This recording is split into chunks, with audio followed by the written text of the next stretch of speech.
Hello everyone. Let us discuss the topic indirect left recursion.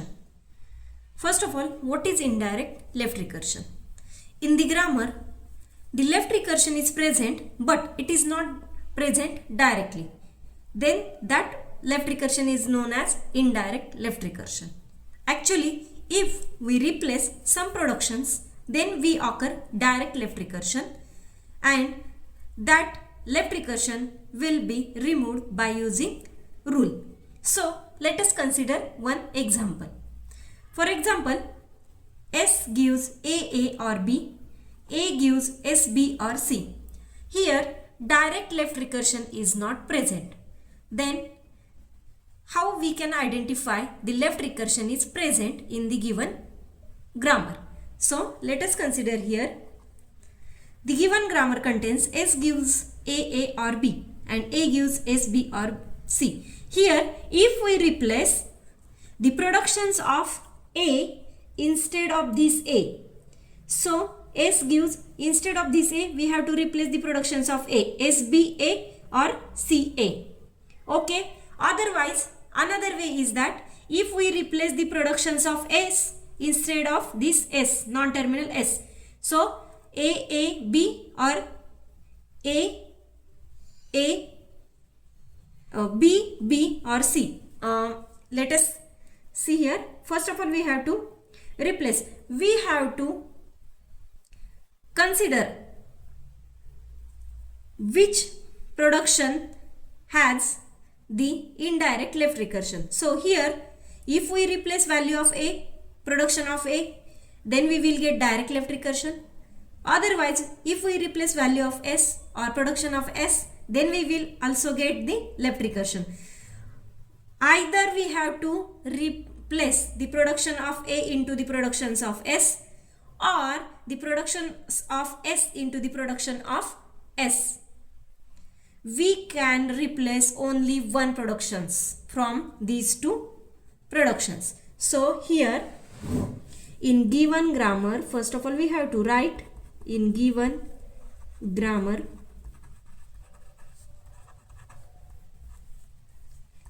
indirect left recursion is present.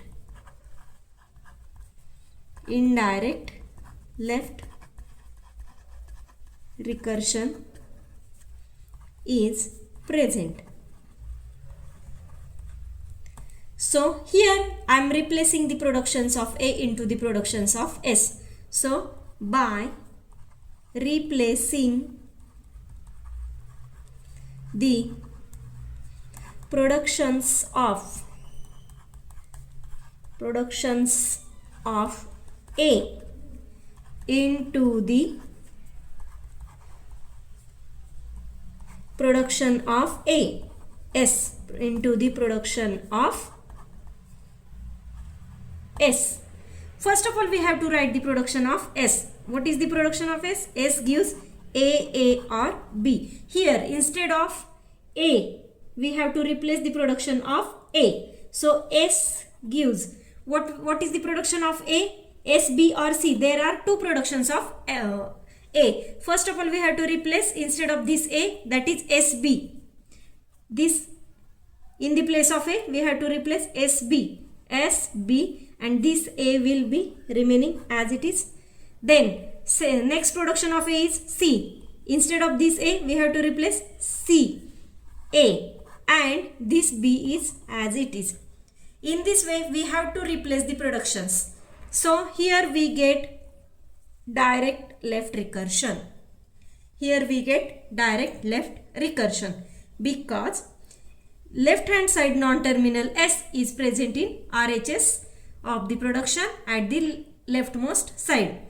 This is the left recursive productions, and S gives CA or B are the non-left recursive productions.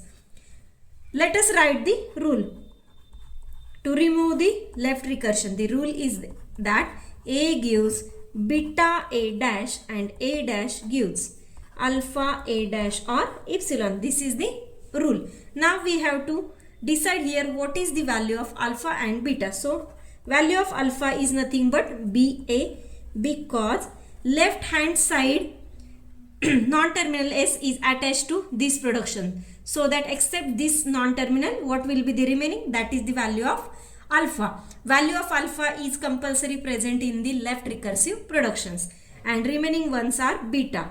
Beta 1, that is CA, and beta 2 is B. Now apply rule by applying rule. Yes, here the production of S is given. S gives beta A dash, beta A dash.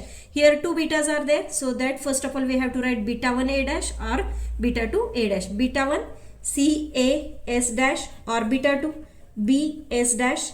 Then S dash gives alpha A dash. What is the value of alpha? B A S dash or epsilon.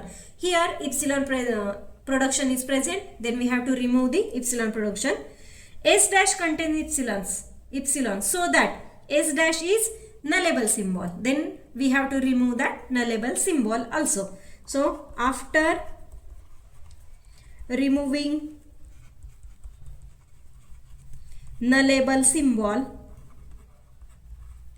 or epsilon production, after removing nullable symbol in bracket epsilon production, we get S gives C A S dash or B S dash or. Now see here, S dash is nullable symbol, so remove this nullable symbol, CA will be remaining. Or here S dash is also nullable symbol, remove this nullable symbol, B is remaining. Then S dash gives B A S dash. S dash is nullable symbol, remove that nullable symbol, B A will remaining. This is the final grammar after removing the indirect left recursion. In the final grammar we have to write A gives S, B or C also. Here two possibilities are there for indirect left recursion. By replacing the production of S into the production of A, and by replacing the productions of A into the production of S. But we can replace only one. After replacing only one production, we get direct left recursion, and then by applying the rule we have to remove that direct left recursion. In this way, we have to remove the indirect left recursion from the given context-free grammar. Thank you.